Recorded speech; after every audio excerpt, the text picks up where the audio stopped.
Ever walked into a room and thought everything in here is terrible? Bad walls, bad ceiling, bad floors. In these rooms, it's really tempting just to tear everything out, or possibly just to go over the walls with a second layer of sheetrock and then put a second layer of sheetrock over the ceilings. But that can add up really fast, and it can cause you to have to buy a bunch more molding, and the time and expenses can just be astronomical really quick. Over the last few months, my wife and I have been working on a room that didn't have anything going for it. We decided not to do major renovation and instead to depend on the power of paint. I did splurge on new LVP flooring, but most of what you're going to see is going to be reused molding and paint. This is our first view going into the room, an absolutely filthy front door. There's a lot of furniture left from the guy that lived there before, who was a big Michigan fan. This isn't how it was arranged. We kind of slid stuff over the side. Not really sure what the wall color is. There's a concrete floor with some kind of vinyl peel and stick tiles on it. There's plenty of storage space. There's 2 closets and an overhead storage on the far end of the room. And behind me there's also some overhead storage. The casing around those doors is full on 2x4s. The walls are some kind of painted paneling material. Some of the walls have a thick wallpaper on top that has been painted. The wire shelving has lots of broken brackets and feels sticky. Only one window in the room. At the far end, you've got accordion style closet door with some overhead storage.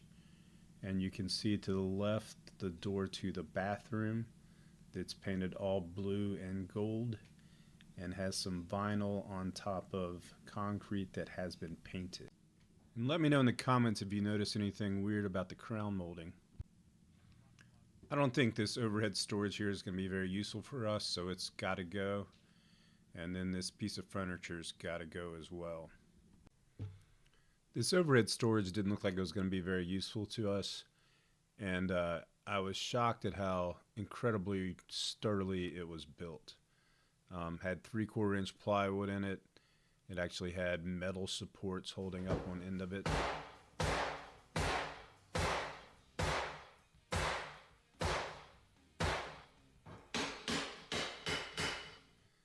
Wasn't going to matter how hard I hit that 2x4 with that metal bracket supporting it.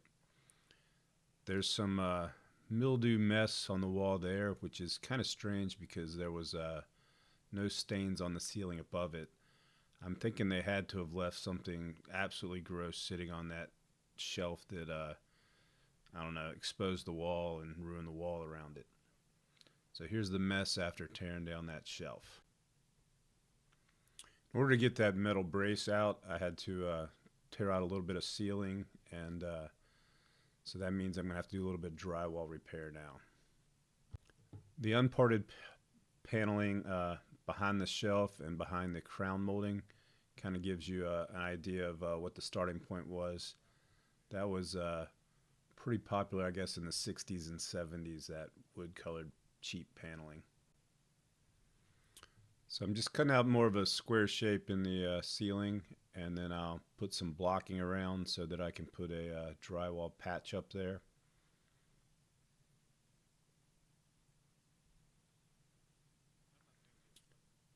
You can notice to the left side that wall had a really thick grass wallpaper stuff on it, and so when we pulled that off, every bit of the top layer of the drywall came off with it.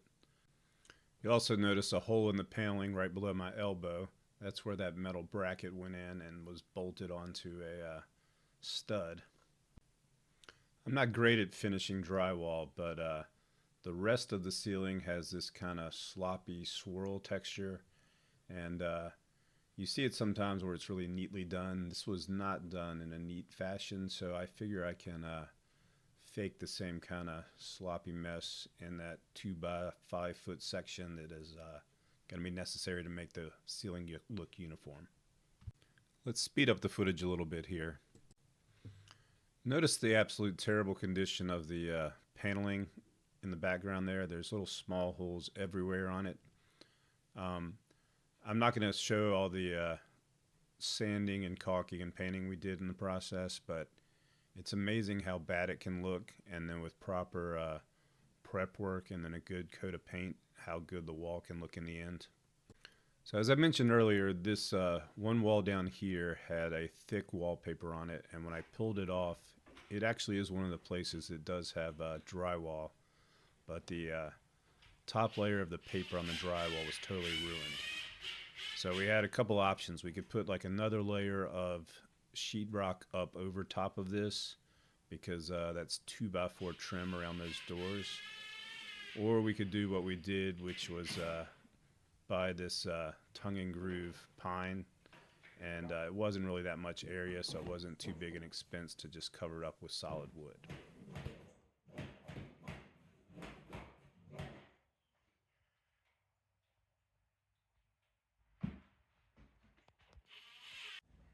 So I cut a piece of crown molding, and it wasn't lining up correctly, and I was wondering what I did wrong, and then it occurred to me that all of the crown molding in this room is put on upside down.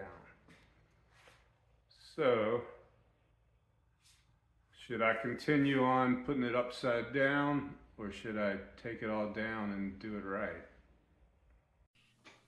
This is a fair jump ahead in time. There's a bunch of painting that's been done by my wonderful wife.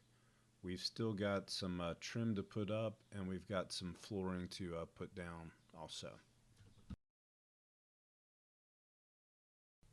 So I don't know if you can tell, but I just continued with the incorrect upside down installation of the crown molding. Didn't do a very good job of filming all of my work during this, but we've put the luxury vinyl plank down, and this finishes up this project. So we're at about $500 for flooring, about $150 for paint. Spent about $100 on that tongue and groove pine, and all the other molding was taken down and reused from other parts of this house. So once again, here's all our before footage. If you've watched this far, please hit the subscribe button to see more projects like this. And here's our final product.